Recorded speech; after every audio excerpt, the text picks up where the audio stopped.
হামের প্রাদুর্ভাব বাড়ায় চরম উদ্বেগে অভিভাবক ও স্বাস্থ্যসেবা সংশ্লিষ্টরা। এছাড়া রয়েছে আইসিইউ বেডের সংকট। এদিকে হামের উপসর্গ নিয়ে ২৪ ঘন্টায় রাজশাহীতে ৩ ও কুষ্টিয়ায় মারা গেছে এক শিশু।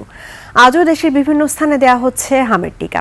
স্বাস্থ্য অধিদপ্তর জানিয়েছে ১৫ মার্চ থেকে এখন পর্যন্ত হামে আক্রান্ত হয়ে মারা গেছে ১১৭ জন। প্রতিনিধিদের তথ্য ভিডিওতে মাসুম আলিসার প্রতিবেদন।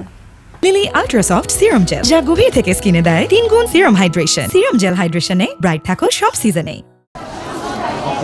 হামে আক্রান্ত ও উপসর্গ নিয়ে শিশু মৃত্যুর সংখ্যা বেড়েই চলেছে।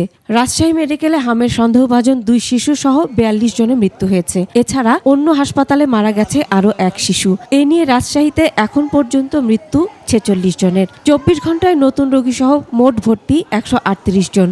এখন পর্যন্ত সাসপেক্টেড হামে আক্রান্ত হয়ে মোট ভর্তি ৪১১ জন। কুষ্টিয়ায় হামে আক্রান্ত হয়ে আরও এক শিশুর মৃত্যু হয়েছে। এ নিয়ে জেলা মৃতের সংখ্যা দাঁড়ালো ৪ জনে। সিভিল সার্জন অফিস জানায় এ পর্যন্ত ৩১৮ জন হামের উপসর্গ নিয়ে বিভিন্ন হাসপাতালে ভর্তি হয়েছে। রাজবাড়ীতে হামের প্রাদুর্ভাব ধীরে ধীরে বাড়ছে। বর্তমানে সদর হাসপাতালে শিশু ওয়ার্ডে ৯ রোগী চিকিৎসাধীন। হাসপাতাল কর্তৃপক্ষ বলছে রোগীদের নিয়মিত পর্যবেক্ষণে রাখা হচ্ছে এবং প্রয়োজনীয় ওষুধ সরবরাহ করা হচ্ছে। নীলফামারীতে বাড়ছে হামের প্রকোপ। উদ্বেগ বাড়াচ্ছে অভিভাবক ও স্বাস্থ্যসেবা সংশ্লিষ্টদের মধ্যে। জেনারেল হাসপাতালে বর্তমানে ভর্তি রয়েছে ১১ শিশু। চিকিৎসকরা জানান গেল কয়েকদিন ধরেই হাসপাতালে আসা রোগীর সংখ্যা বেড়েছে। বেশিরভাগই ৬ মাস থেকে ৫ বছরের শিশু।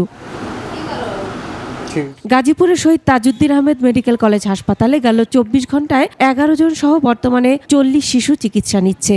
হাম আক্রান্ত শিশুদের আলাদা ওয়ার্ড খোলা হয়েছে। রংপুর মেডিকেল কলেজ হাসপাতালে আইসিইউ বেড আছে মাত্র ১০টি। ফলে হামের উপসর্গ ও আক্রান্ত শিশু সহ মুমূর্ষু রোগীদের আইসিইউ চিকিৎসার ব্যবস্থা না থাকায় ১৫ দিনে ৫১ জন রোগী মারা গেছে। স্বজনদের অভিযোগ আইসিইউ ওয়ার্ডে ভর্তি থাকা রোগী কখন মারা যাবে বা রিলিজ দেওয়া হবে সেই অপেক্ষায় থাকতে হয় তাদের। আইসিইউ ওয়ার্ডের বাইরে খোলা জায়গায় অবস্থান করতে হচ্ছে রোগীর স্বজনদের। তাদের অভিযোগ ওয়ার্ড বয় সহ অন্যান্যদের টাকা না দিলে চিকিৎসা সেবা মেলে না। বেশিরভাগ ওষুধ কিনে আনতে হয় বাইরে থেকে। এদিকে শিশুদের হাম ও রুবেলা রোগ থেকে সুরক্ষা দিতে বরিশাল জেলার ২টি উপজেলা বাকেরগঞ্জ ও মেহেন্দিগঞ্জে আজও টিকাদান কার্যক্রম চলছে। এছাড়া সিটি কর্পোরেশন এলাকায় এ কার্যক্রম চলমান রয়েছে। বরগুনা সদর উপজেলাতেও চলছে হাম ও রুবেলা রোগের টিকাদান কর্মসূচি। Masum আলিসা, desk report, ২১ television.